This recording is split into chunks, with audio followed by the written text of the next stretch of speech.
Hi, my name is Paul Utley. I'm the Research and Development Manager here at Pitsco Education, and I'm here to say a little bit about Arduino. My background is in electronics engineering, and so I work on a lot of electronics projects for Pitsco Education. And oftentimes when we first start on these projects, we have to do quite a bit of prototyping.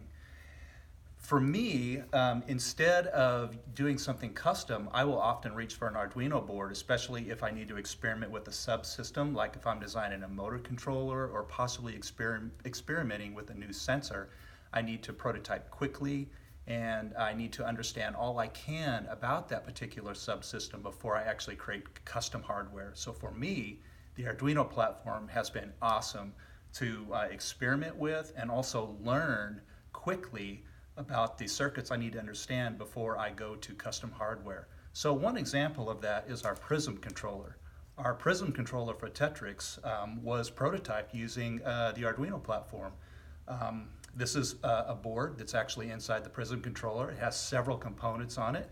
And before I designed this custom board, I tested a lot of the functions on this board using the Arduino platform.